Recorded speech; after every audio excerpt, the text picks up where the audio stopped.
Ceilings of Sound is the next generation of equalization tools. It is unlike anything else out there.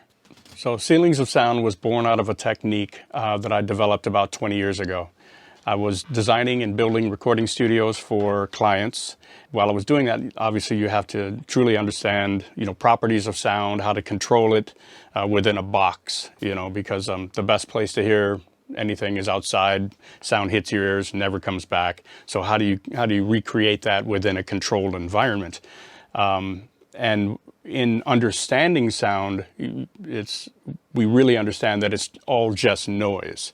So just like the spectrum of light governs everything we see, noise governs everything we hear. Sometimes phrases, a flat response. So you want to try to get a flat response out of a room, or a speaker manufacturer will be going for a flat response. That simply means that when they play pink noise through it, and then they put a measurement microphone, or they play pink noise in the room and they have a measurement microphone on a spectrum analyzer, what they see is as close to a perfect reproduction of pink noise. Why? Because pink noise is perfect sound. All noise is white, pink, and brown. There's really just one noise. And you could, depending on which one you want to start, but if we, on a spectrum analyzer, white noise is completely straight, completely flat across. And to get to pink noise, it's just a 3 dB per octave weight. Another 3 dB per octave weight, you get brown noise, and then 9, 12, and generally these roll-off numbers that we would see. I found that there is another integer, another plane of noise, perfect sound, that is just as musical, and that is 1.5. Basically, if you start with white noise and you do a 1.5 dB per octave weight, that's your next plane, then another 1.5, and then you're at your 3 dB, which is pink noise, then 4.5, brown noise, 7.5, and so on and so forth. Well, noise can be tilted in either direction, and it remains perfect sound and perfectly musical. So just like you have, 3 dB, you can go minus 3 dB, and it's just as musical. Anything that follows that plane is going to be perfect sound, because noise is perfect sound, just like the spectrum of light is perfect color. So I was using other people's software in very unorthodox ways to do this technique when I would mix and master projects.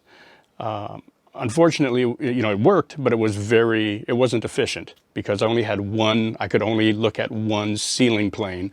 It's what I call a ceiling, because anything that surpasses that is out of balance with that noise plane, which is what we call ceilings, hence ceilings of sound. So it was only one at a time. And when you look at any sound on a spectrum analyzer, there is the overall, from your low end to your high end, your balance there that might follow, let's say, pink noise. But within it, where you have dips, you might have like minus 7.5 to go from your low end to where you would, to maybe 700 hertz. You would follow that. So if you were to take that same line, as you look at your spectrum analyzer, you would see that there's different, all these different noise ceilings, these noise planes that make up the overall sound, which at the end of the day is just noise. Everything we hear is just noise. So again, I was using a single one to do this, but I was always thinking, well, if anybody creates one, a software where you would have multiple planes, I'll be the first one in line. And it finally dawned on me after many, many years that nobody was creating this because either nobody else was seeing it, or they didn't see the intrinsic, value of it, the efficiency of working with noise, as to drive the EQ process. We equalize all the time, even in mastering. They'll move their equalization to get to these noise, either pink noise or brown noise, or a combination of the two, and white. So we're chasing noise, but how I'm using it, and what Ceilings of Sound is all about, is we're using noise itself, which is our end goal, as an equalization tool, as part of the EQ process right at the beginning, to drive the process. So we're beginning where we want to end up. So it's completely efficient. So the Q factors, like you'll notice that on Ceilings of Sound Pro, there's no Q. It's not necessary. You don't see a booster cut. It's not necessary, because everything is now, you use your ears, but now you have a visual component to it. And because noise isn't going to lie. My ears will lie to me all the time. I will either be, we could be, sick. We could be, heavy ear fatigue, which really just means our brain is tired from, 8, 9, 10 hours of a session. And all of a sudden, they want to jump right into mixing. You're just like, oh my God. So our ears will lie to us all the time. The room will lie to us, everything. But noise, ceilings, noise itself will never lie to us. It is what it is. It is finite, just like the spectrum of light is finite. So by utilizing noise right from the beginning, but for the first time ever, we can all equalize perfectly in absolute silence. It's the equivalent of when airplanes first were invented. Well, you had to look outside. If you were going to fly anywhere, you had to look outside, know where you're going, so you're not running into mountains or hills or whatever.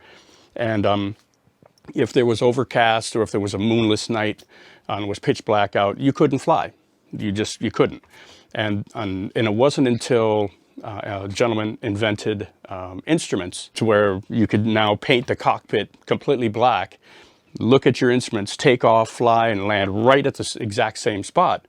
You no longer had to look outside. And it's the same sort of thing. So by utilizing noise, we always know exactly where we are at. How we created in Ceilings of Sound Pro, you'll notice that we created the spectrum line, which is your sound, your sound element, to become static, to stay. When you move the EQ, you see in real time the effect of that move on that line, on your sound.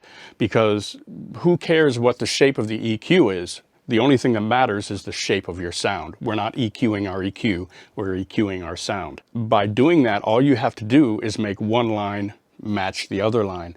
And of course you use your ears because it's fun to listen to, and it's also a way to train your ears, because as you're following perfect noise, these different noise ceilings, perfect sound, you're getting it to sound good, and you're hearing what you're doing, so your ears are now getting trained to how things should sound. So even the more you work with it, the more your ears will become trained to how things should sound.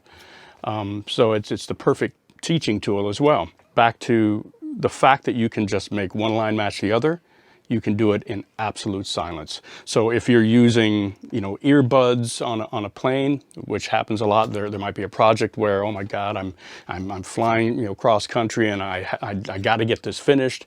Normally, the most you could hope for is, some sort of rough mix in the, ballpark rough mix.